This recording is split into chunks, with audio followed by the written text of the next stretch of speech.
Guys आप imagine करिए आपकी गाड़ी एक ऐसे हाईवे पे अटक गई है जहां आपके आसपास कोई नहीं है, सिर्फ काला अंधेरा और रात की खामोशी है। उस टाइम आपका सामना एक ऐसी एंटिटी से हो जाए जो आपके खून की प्यासी हो, जो आपको मारना चाहती हो, तब आप क्या करोगे? आज की हमारी कहानी कुछ इसी तरीके की है। ये कहानी मुझसे पर्सनली शेयर करी है मुकेश जी ने। मुकेश जी एक एक्सपीरियंस्ड ट्रक ड्राइवर है यूपी से और उनका काम ट्रांसपोर्ट का ही है। मैं मिला था उनसे एक बार टूर के सिलसिले में, तो मेरी उनसे बात हुई थी। मैंने बताया था कि मेरा यूट्यूब चैनल है और मैं रियल लाइफ गोस्ट एक्सपीरियंस पे वीडियो बनाता हूँ, क्या कभी आपके साथ में कुछ पैरानॉर्मल हुआ है? तब उन्होंने अपना रियल लाइफ गोस्ट एनकाउंटर मुझसे शेयर किया। अगर आप भी अपनी कोई स्टोरी मुझे भेजना चाहते हैं तो नीचे दिए गए जीमेल पे आप अपनी स्टोरी मुझे भेज सकते हैं। तो चलिए शुरू करते हैं। ये कहानी सन 2002 दिसंबर की है, जब मुकेश जी सामान की डिलीवरी के लिए रांची से जमशेदपुर के हाईवे पे निकले थे। मैंने इनकी कहानी सुनकर कंफर्मेशन के लिए गूगल पे सर्च किया कि जिस हाईवे की ये बात कर रहे हैं वो सही में हॉन्टेड है कि नहीं। तब मुझे मालूम चला कि yes, this is the most haunted highway in India. Mukesh ji को ये सामान सुबह अर्जेंटली डिलीवर करना था जमशेदपुर में, और ये पहले भी कई बार इस हॉन्टेड हाईवे से निकल चुके हैं और आज भी इनका इस हाईवे से जाना कोई बड़ी बात नहीं थी। पर उस दिन मौसम बहुत खराब था, बारिश बहुत तेज थी और ऊपर से ठंड भी बहुत तेज पड़ रही थी। इन सब की वजह से रोड पे काफी फॉग था। फॉग की वजह से साफ साफ विजिबल कुछ नहीं था हाईवे पे। उनको किसी भी हालत में ये सुबह जमशेदपुर में पहुंचाना ही था। अब मुकेश जी अपना सामान लोड करते हैं, ट्रक में बैठते हैं और निकल पड़ते हैं हाईवे पे। अब करीब रात के 1 बजे मुकेश जी मेन हाईवे पे पहुंच जाते हैं। बारिश और फॉग होने के कारण हाईवे पे कोई नहीं होता, हाईवे पूरा सुनसान। मुकेश जी अपने मजे में ड्राइव कर रहे थे, तभी अचानक से उनको अपने अंदर से इंट्यूशंस आने लगते हैं कि मुझे आगे नहीं जाना चाहिए। पर डिलीवरी बहुत अर्जेंट थी, उनको हर हाल में जाना ही था। अब वो सब चीजें इग्नोर करके अपना रेडियो ऑन करके हाईवे पे मजे से जाने लगते हैं। कुछ देर हाईवे पे जाने के बाद उनको जानवरों की अजीब सी रोने की आवाज आती है। जानवर बहुत अजीब आवाज में जोर जोर से चिल्ला रहे थे। एंड तभी एक व्हाइट फिगर उनके ट्रक के सामने आकर खड़ी हो जाती है।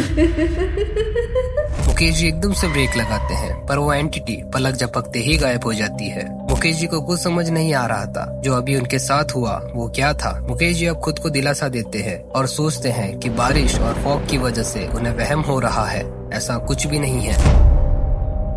अब वो वापस अपना ट्रक स्टार्ट करते हैं और वापस हाईवे पे निकल पड़ते हैं। मुकेश जी नॉर्मल हो चुके थे, पर उनका एफएम रेडियो नॉर्मल नहीं था। उसने काम करना बंद कर दिया था। कोई सिग्नल नहीं, कोई चैनल नहीं, कुछ नहीं आ रहा था तो बस शोर। मुकेश जी सोच रहे थे कि अभी तो ये एफएम सही काम कर रहा था ट्रक के रुकने से पहले, और अब इसको क्या हो गया। अब वो रेडियो बंद कर देते हैं और वापस ट्रक चलाने पे फोकस करते हैं। इन सब चीजों में करीब 1 से 1.5 घंटा बीत जाता है और अब बज रहे होते हैं रात के 2:30।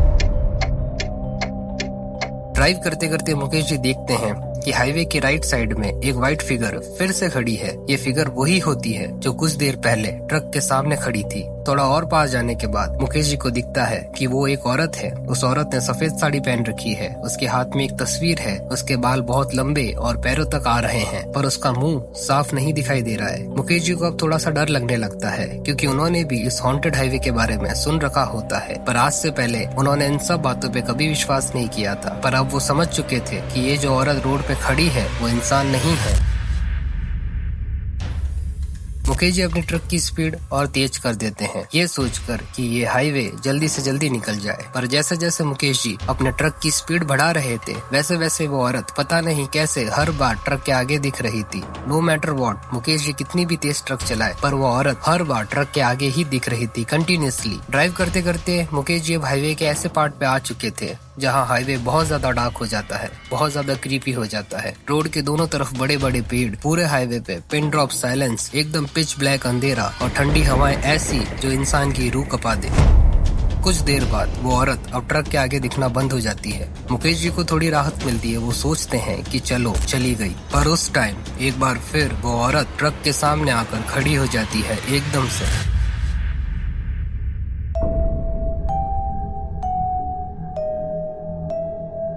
पर इस बार मुकेश जी ब्रेक नहीं लगाते हैं, वो उस एंटिटी के ऊपर से ही ट्रक निकाल देते हैं, क्योंकि उनको पता था कि वो औरत कोई इंसान नहीं है बल्कि कोई एंटिटी है।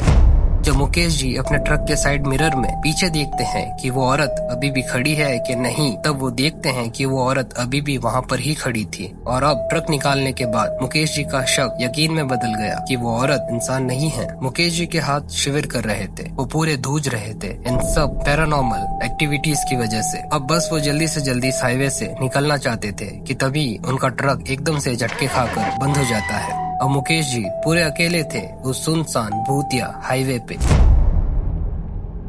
वो बार बार चाबी घुमा घुमा कर ट्रक को स्टार्ट करने की कोशिश करते हैं, पर ट्रक स्टार्ट नहीं होता है। ज्यादा सेल्फ करने से उनकी ट्रक की बैटरी भी पूरी डाउन हो जाती है और अब ट्रक पूरा बंद हो जाता है। अब ना तो सेल्फ लग रहा था और ना ही ट्रक स्टार्ट हो रहा था। मुकेश जी अब इस मोमेंट पे अपने जेब से फोन निकालते हैं अपने दोस्त को कॉल करने के लिए, पर उनके फोन में नेटवर्क ही नहीं आ रहा होता है। इस पॉइंट पे मुकेश जी पूरे फंस चुके थे उस हॉन्टेड हाईवे पे। अब तो वो नीचे भी नहीं उतर सकते थे उस औरत की वजह से। आसपास में कोई दूसरा व्हीकल भी नहीं निकल रहा था जो मुकेश जी की हेल्प कर सके, क्योंकि इतने खराब मौसम में कोई नहीं निकलता है हाईवे पे। पर मुकेश जी की मजबूरी थी, उनको सामान सुबह अर्जेंटली डिलीवर करना था, इसलिए वो इतने खराब मौसम में भी डिलीवरी के लिए निकले थे। अब मुकेश जी पूरे हेल्पलेस हो गए थे एंड तभी वो हुआ जो नहीं होना चाहिए था। वो औरत एक बार फिर से मुकेश जी के ट्रक के सामने आ गई। अब वो सामने आई नहीं थी, बल्कि अब वो धीरे धीरे ट्रक की तरफ बढ़ने लगी। एक टाइम ऐसा आया कि उस औरत और मुकेश जी का आई कांटेक्ट हो जाता है। जैसे ही मुकेश जी उसकी आंखों में देखते हैं, मुकेश जी के पूरे शरीर में कपकपी छूट जाती है, मानो उनका पूरा शरीर सुन पड़ गया हो। उस औरत की आंखें वाइट थी, मुंह पूरा जला हुआ था, बाल पूरे बिखरे हुए थे। मुकेश जी को कुछ समझ नहीं आ रहा था कि वो कैसे रिएक्ट करे, वो क्या करे। वो जोर जोर से चिल्लाने लगते हैं हेल्प के लिए, पर उनकी आवाज ट्रक के कैबिन से बाहर ही नहीं जा रही होती है। अब वो औरत ट्रक के बहुत करीब आ गई थी। मुकेश जी ने देखा कि उसके हाथ में जो तस्वीर है वो शायद किसी बच्चे की है कि तभी सामने से एक दूसरे ट्रक की हेडलाइट्स की रोशनी मुकेश जी के ट्रक पे पड़ती है। जैसे ही हेडलाइट्स मुकेश जी के ट्रक पर पड़ती है, वो औरत गायब हो जाती है रात के सुनसान अंधेरे में।